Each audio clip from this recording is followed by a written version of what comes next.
I've got to be honest, I have to do this live read and I'm intimidated to do it in front of you. Want me to go away?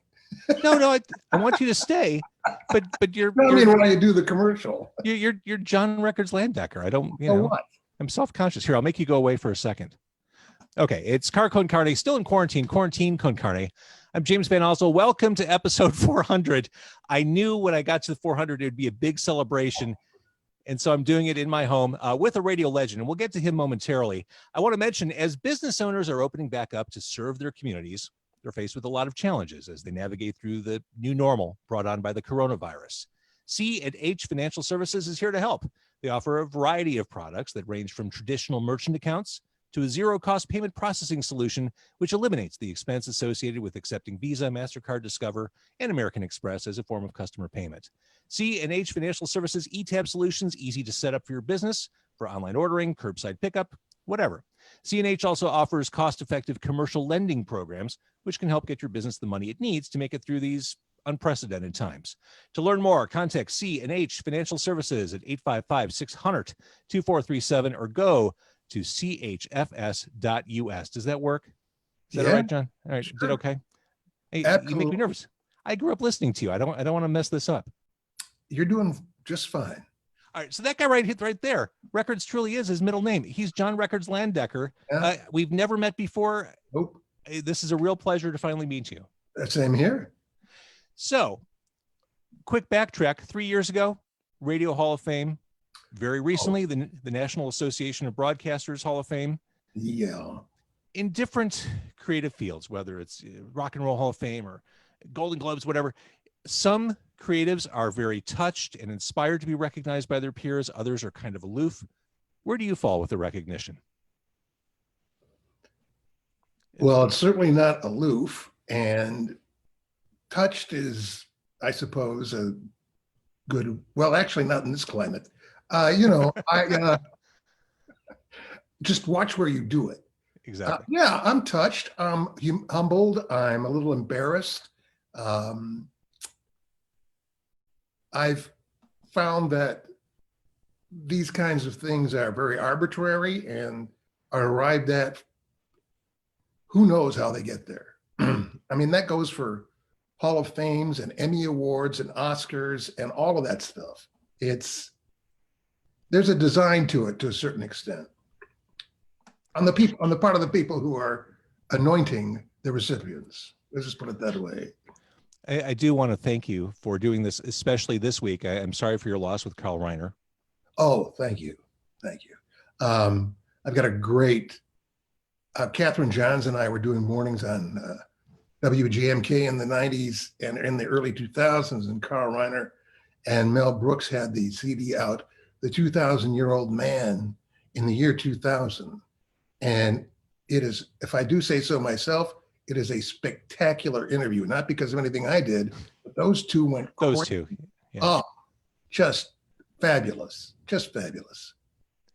You hold the distinction in my mind of being the first radio disc jockey that I remember by name.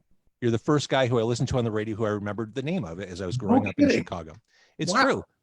And looking at your autobiography, just thinking about you in general, something comes back from people when they talk about John Records Landecker, that being among that class, that radio class, you're the guy with the smallest ego in the bunch. Is that accurate? I have no idea. Really, I think all of us had.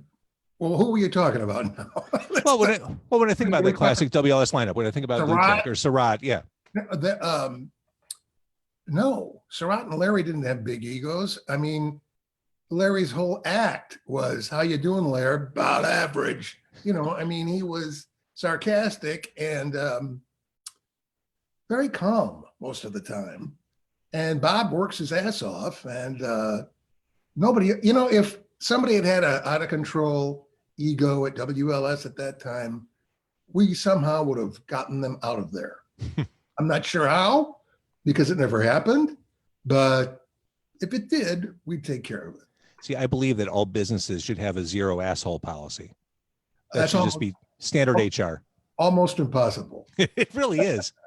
So you came to Chicago in 72? Yeah, late 71, 72. Mm-hmm. Tell me what you remember about that. The Um, emotions, the nerves.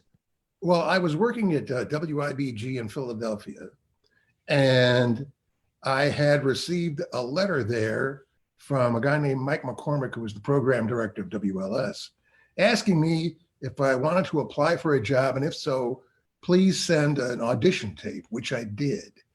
And then I went home to Ann Arbor, Michigan for Christmas vacation. And I was over at a friend's house, came back to my house, and my mom said, WLS in Chicago called here and they would like to talk to you. So I called them back. And then I got on an airplane and flew to O'Hare, got on a bus, which got out in front of what was then oh boy, what was it at that time?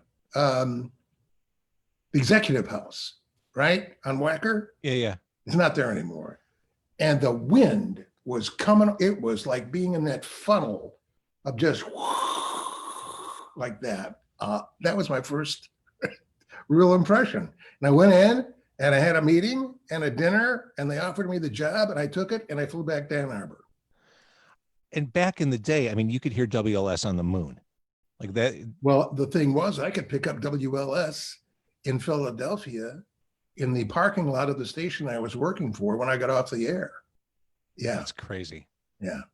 And you mentioned the demo tape. It's so funny. That's a thing that all aspiring disc jockeys had to put together. They had to have their version of a reel, a cassette with their best bits, and you painstakingly put together a 2-minute composite tape, knowing full well that the people listening to it listened to the first 15 seconds. They just knew. It's just. I don't know that, but I think you're probably right. Fair. You became known for Boogie Check. You just opened the phones up. Right. I remember listening. I mean, it's so interesting. Back in the day, I think much more so than in the present, how much of a shared experience radio was. I could listen to Boogie Check in my home. My friends would listen and we'd all talk about it the next morning. It's interesting how radio brought people together. Having been in radio for a while now myself, the idea of just opening up the phones the way you did is so fearless and ballsy. As a listener, I guess I didn't even realize it, but as a radio host, I'm like, man, balls of steel. Well, I guess, well, thank you, I guess. Clang went the trolley. I never thought of it that way. I was bored. We were repeating the same songs over and over again. And I had really good ratings. So when that happens, you can do just about anything you want. And I'm not sure where the idea came from, because when I went into work and went on the air, I didn't have it. But by the time I got off the air, I had done, quote unquote, a boogie check. And then it was just sort of what comes next. The station didn't have a delay because nobody put live phones on the air on top 40 AM stations. You either, you did a request or you did a dedication, but nobody just went on the air without any reason whatsoever. And then the kids found out they could say the big F on the air before we could take it off, because there was no delay at all. So eventually the station had to devise a manner by which obscenities could be removed, which they did. And then it became really a pretty big thing beyond anything I ever conceived of. And it is beyond anything I ever conceived of, because it was like not a throwaway, but there was no planning. And as it turned out, I was really quite good at fielding rapid phone calls from teenagers and replying to them in some fashion.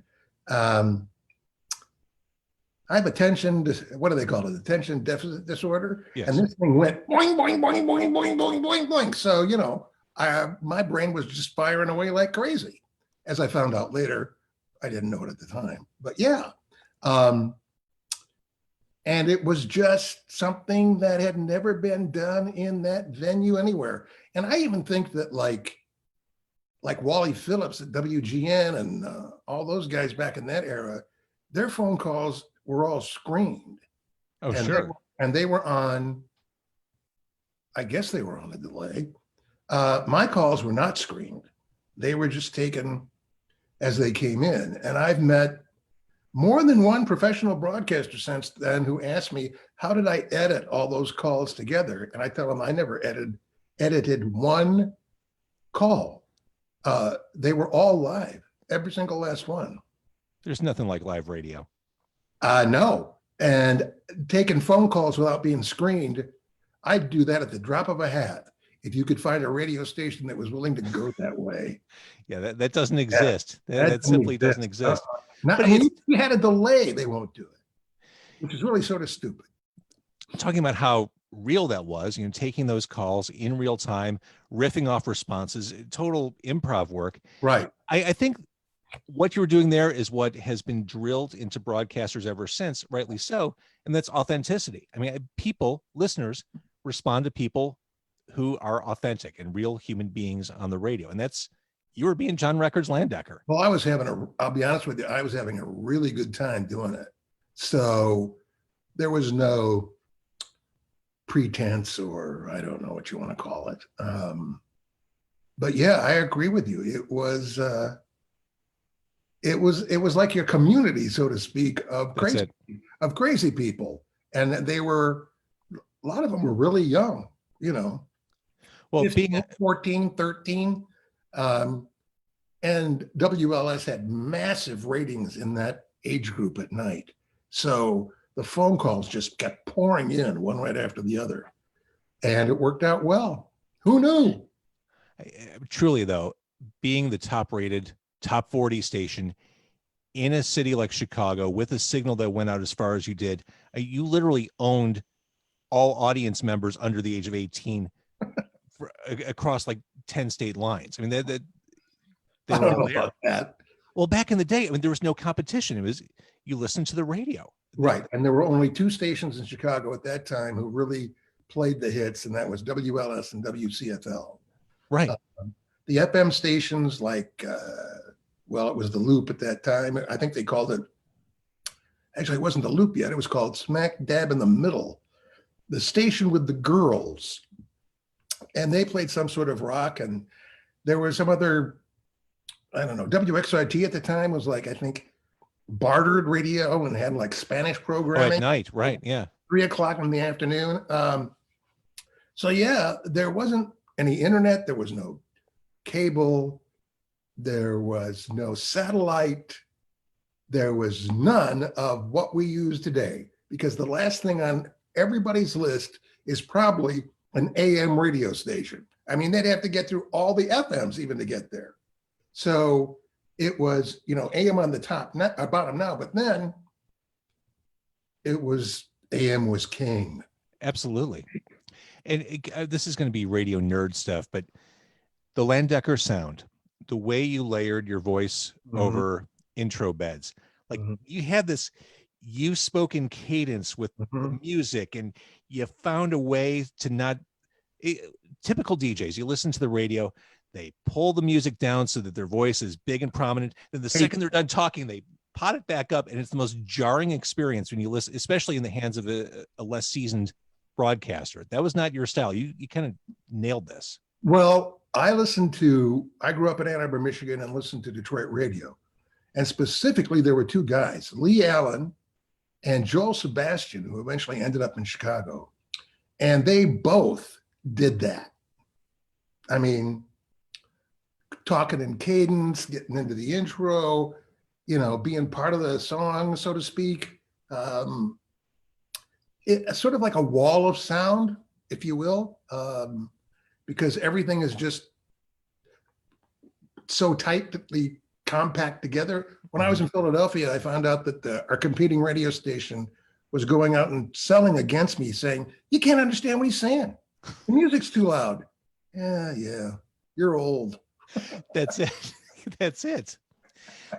So thinking about those WLS days, now I started in radio in the early 1990s. I think I just missed the hookers, blow, and alcohol period of radio. Well, I don't know about the hookers, but yeah. Well, But I mean, back in the day in WLS, drinking in the studio. Oh God. Well, unfortunately, yeah, that was true. Yeah. Not all the time, not all the time, but well, sure, you need to give your body a break. Let's be it got realistic. to that point where there was an occasional, you know what it was?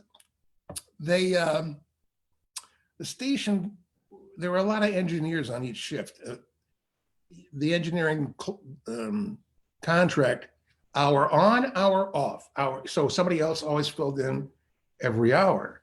And it was just I relied on those people. You know what I mean? Because if they didn't get it, I was going to have a crappy show.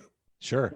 But if I had one of the really hot kids on there, it'd be great. But then there was this guy, I'm not going to mention who he turned out to be a great guy, and I made a character out of him, and he was a blast.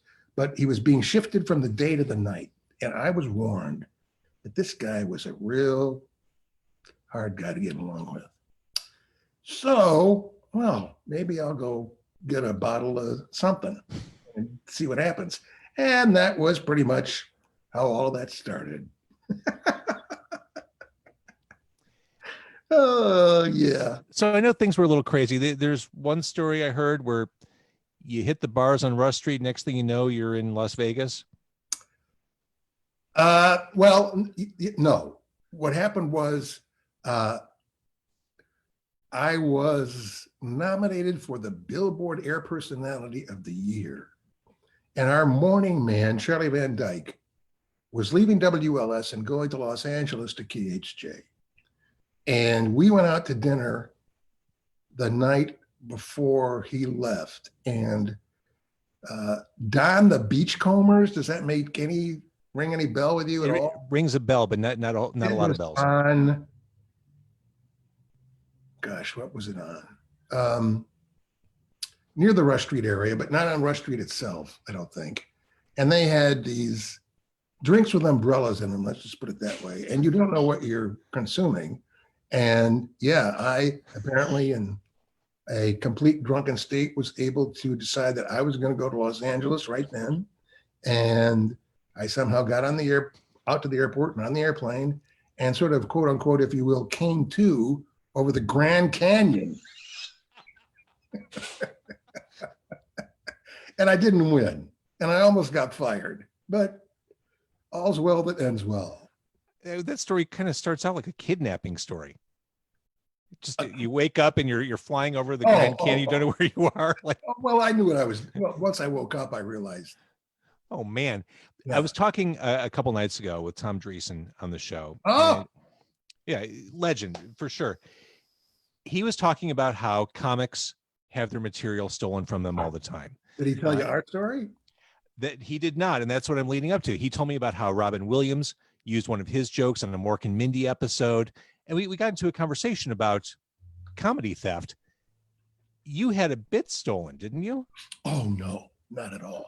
Oh, that, I believe what you're referring to is the Dancing Edos and Jay Leno. Yes. Which he insisted was something they just came up with on their own.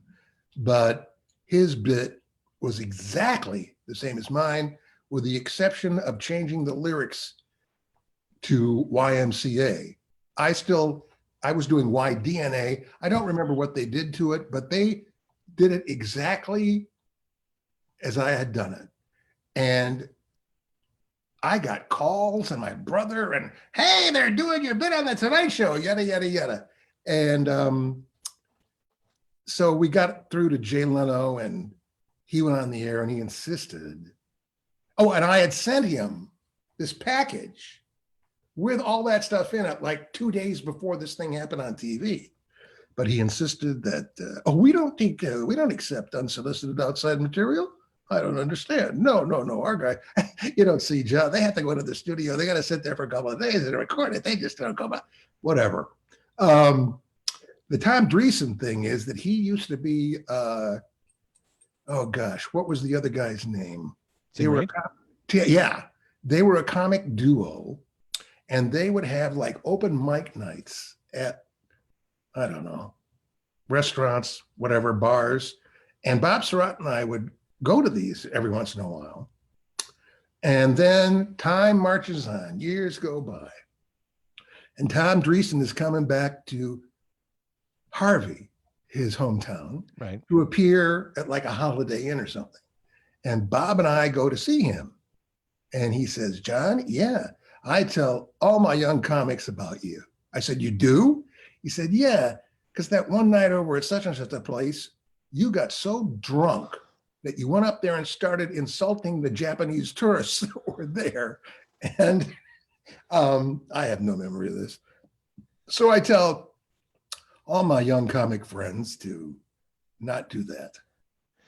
So I guess let's fast forward to sobriety on that note. Yeah.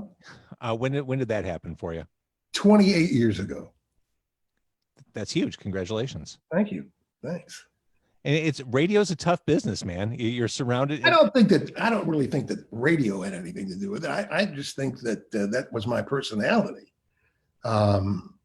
Yeah, there was sex, there was drugs, there was rock and roll, but still, some people succumbed and some people didn't. I don't really think it was just because I was around it. Not to the extent that I got into it at all. I mean, okay, maybe some people like occasionally or tried it once and didn't like it, or that makes me feel bad. I just threw up. I'm never going to do that again. That made me feel bad. I threw up. When can I do this again? Well, let's talk about the rock and roll part of sex, drugs, and rock and roll. Yeah. Your dad didn't think rock and roll was a legitimate form of music. No. But you grew up a music fan. Yeah. I was there as a youngster, so to speak, when all of this rock and roll sort of emerged. You were the Elvis guy, as you describe, as opposed to a Pat Boone guy. Yeah, absolutely. And although I had nothing against Pat Boone at that time, and I was really into the guys on the radio, and I was into anything on the radio, quite frankly. I built crystal diode radios and cigar boxes and tried to tune in radio stations. I'm not going to get into what a crystal diode is, but believe me, it's no big deal. And there was like a station in Detroit, I think sort of like a public station of some kind or a college station, and they had a show called Ask the Professor. And they had like 3 or 4 professors there. My dad was a professor at the University of Michigan. So they'd had 3 or 4 professors there, and people would write in questions. And if you stumped the professor, you received a subscription to The Atlantic. You know what that is, the magazine? Of course. Okay. But if you didn't, you received a firm hand clasp extended through the radio. And I thought, that's awesome. It is awesome. I love that. I listened to news. The day that John Kennedy was assassinated, I went over to a friend's house. They had a tape recorder. I was recording all this stuff off of the radio. And yeah, I was always into it. I loved rock and roll and always, and still do. Speaking of when JFK was assassinated, you were in a radio station when Martin Luther King was shot, weren't you? Yeah. I was at WILS in Lansing, Michigan. I was going to Michigan State University. Stevie Wonder, who's from Detroit and blind, as we all know, would come up in the Lansing area there's a special school there or instructors or some kind of thing. And he was friends with the music director of the station, Craig Dudley. So one night, in comes Stevie Wonder and a few other people from Motown. And Stevie sits down and Craig sits down to run the controls, and Stevie starts being a disc jockey. They're putting, the hits on, and Stevie's just talking over them and, all that. And I'm standing at the back of the studio. And then there was an interruption with a bulletin from the news department. First, he had been shot. Then there was another one later. He's dead. And the vibe in the room was silent, but not, how's the word I'm looking for, but not a problem really. And after a bit, they continued on. It wasn't like a stop everything. Oh, no, well, certainly there was the shock that ran through the room, and everybody, I'm sure, thought, uh-oh, we're here, Motown's here, Martin Luther King just died, Stevie Wonder's on the air, what's going to happen now? And I don't have a super clear memory of exactly what happened afterwards, but I confirmed all of this with Craig Dudley last year, because sometimes you think of stuff happening in the past, and years later you go, is that some sort of false memory or something? How did I have this memory that I was in the studio with Stevie Wonder when Martin Luther King was shot? But yeah, we were all there. That's crazy. Yeah. You retired 5 years ago? I didn't retire. I quit. Let's go there. Why'd you quit? Because radio had become, the kind of radio I was doing anyway, had become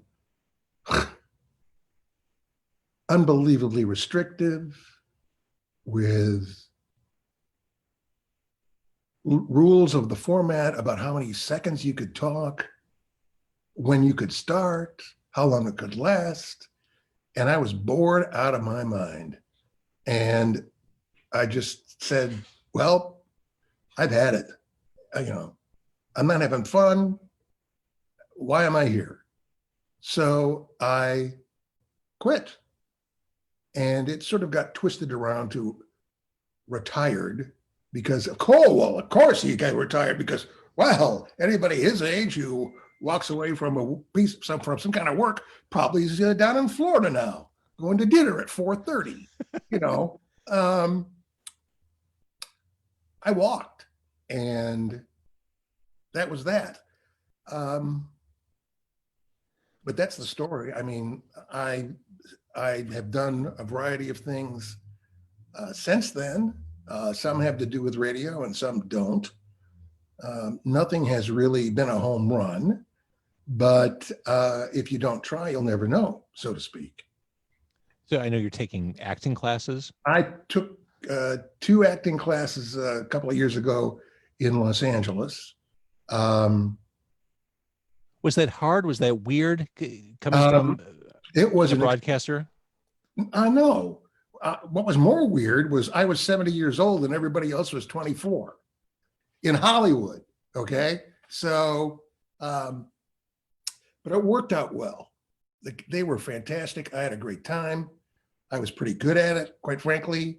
I've done a couple of plays out here in Michigan City, Indiana. Spinning into Butter by Rebecca Gilman was a big hit a few months ago. She was from Chicago. It's about racial profiling on a college campus. Imagine that. Was set to do another one, but COVID put the kibosh on that. So talking about how, go ahead, John. No, I've been to LA a number of times. My daughter, Amy, my youngest daughter, is an actor probably, who I would visit regularly, and she got on a television show that was on Amazon Prime called Transparent, and this was a big deal. So I'd fly out there and I'd go on the sets and sort of take all that in and become friends with like the sound editor and, the director. And there was a Direct Chicago. You'd be surprised how many people out in LA know about or are from Chicago. It is insane. And the people who were in charge of casting the show were WLS listeners who were from Chicago. And it was like, oh, I can't believe I'm talking to John Records Landecker's daughter. So that's so amazing. That's insane. You know what I mean? But I've always I never really explored acting before, but like in high school, but I was always really interested in film. And I took 2 or 3 film courses at Columbia College in the midst of that whole WLS era. And Jim Martin, who was an instructor, and some advanced students shot a documentary of me at WLS called Studio A, Profile of a Disc Jockey, that was sold to the Learning Corporation of America and distributed who knows where. If you want to see it, it's on YouTube. Of course. I'm a lot younger and I'm smoking cigarettes in the studio. Yeah. Yeah, you were. 1970s, baby. So you talked about how restrictive radio had become or has become, in your opinion. Yeah. What can radio do to regain that mojo or regain John Records Landecker's trust? I'm doing a podcast, which to me is just another way of delivering radio. It's audio entertainment. I think I'm going to start to answer my own question and then I'll throw it back to you. But I think because of COVID-19, whether it's broadcasters or musicians, creatives in any field, I think have needed to innovate around and through this and find ways to do things. Great thing. I mean, absolutely. I saw there was a show on CBS. It was a legal show of some kind. I don't remember the name of it right now, but I read that they had done a final episode on Zoom, a dramatic episode, not just, talking. Yeah. I mean, scripts, the whole 9 yards. Then later, of course, they would put in the music and stuff like that. That's fantastic. And I was talking to Amy about it. I said, I think this is going to stick around even after all of this is said and done, and we're back to quote unquote normal. The whole idea of using this facility to do things like this and what they did, that's here to stay. I think the quality of it will go up drastically as absolutely. We get like professional lighting and blah, blah, that's blah. what I need. I want professional lighting. Well, you know what you should buy? A lamp? No, wait a minute. Hold on. You don't know about this? You don't know about these? I know it. I've seen them. Everybody's got them. You need it. This was like $150. Okay. And it even goes higher than that, and it goes all the way down. It looks very sci-fi, very space age. Well, if you watch a lot of people on the TV who were there from their homes, you can sometimes see a reflection in their glasses of this round light, and that's what it is. And that's where this light comes from. See, I'm so glad we're talking tonight.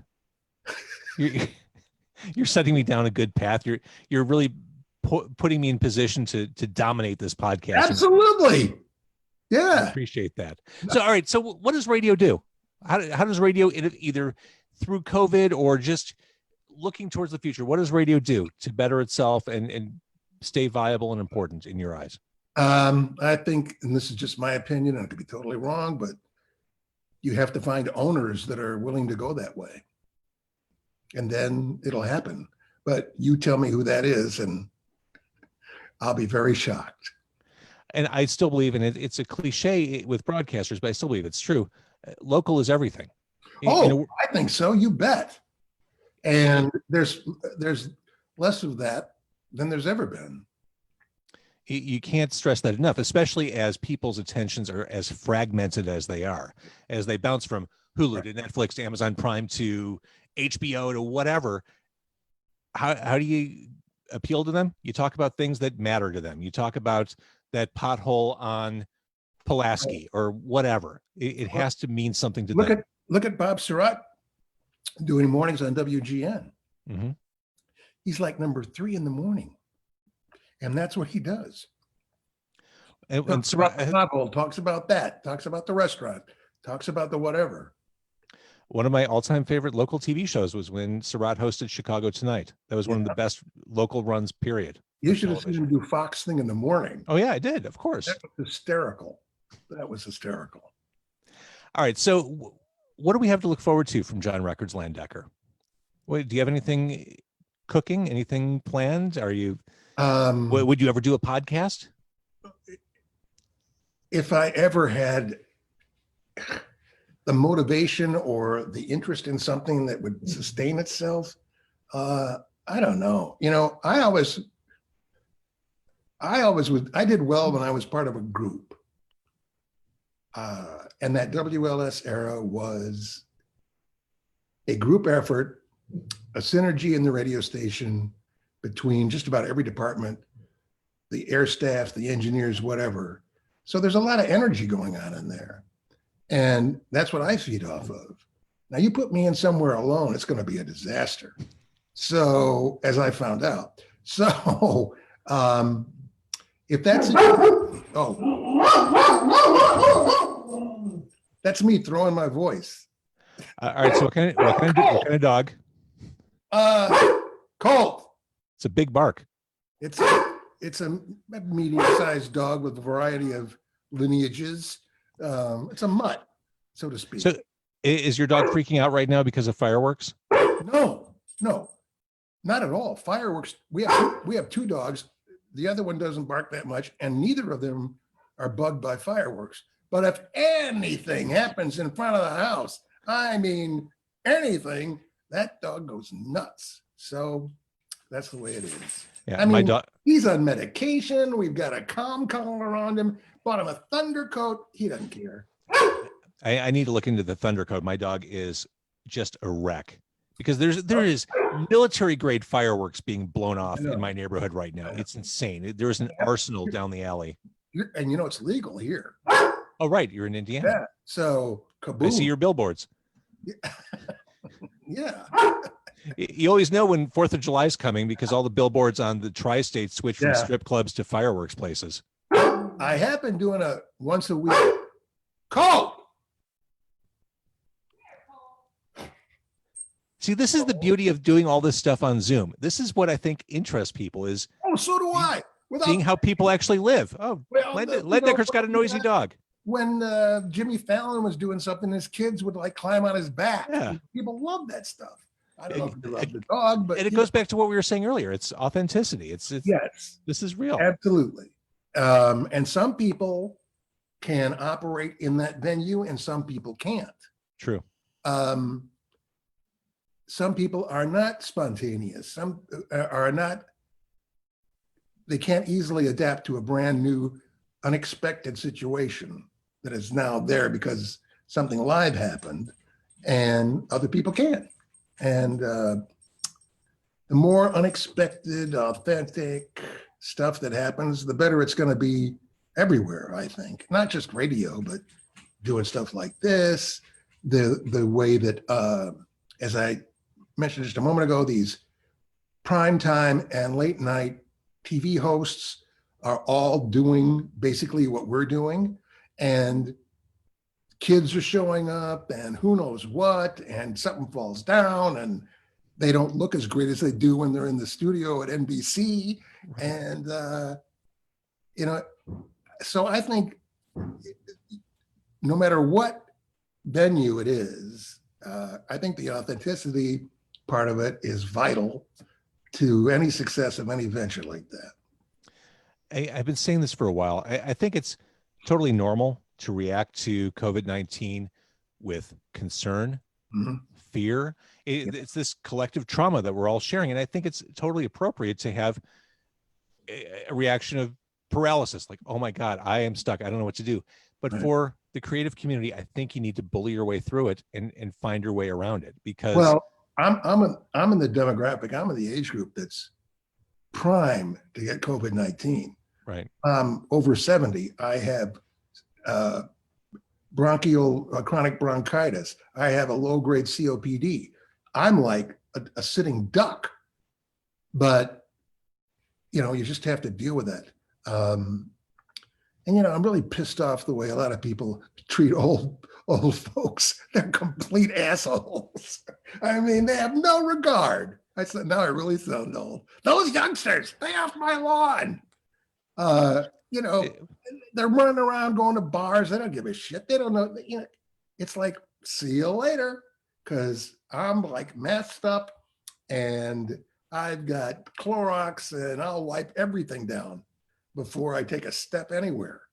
But it's okay. I do a once a week. I've been doing a once a week radio show out here in Michigan City with a friend of mine named Mike Dempsey, and he's never worked professionally in radio, and he's from Michigan City.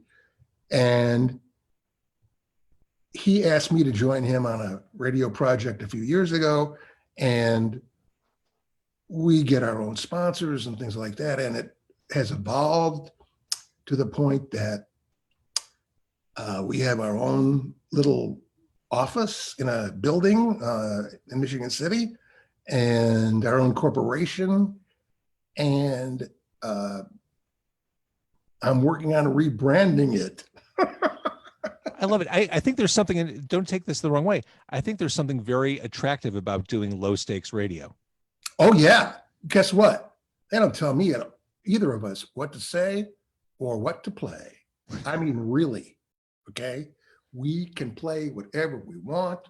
The slogan on the show is that it's a feeling, not a format, which means that whatever we feel like doing, we do. And that could be literally anything.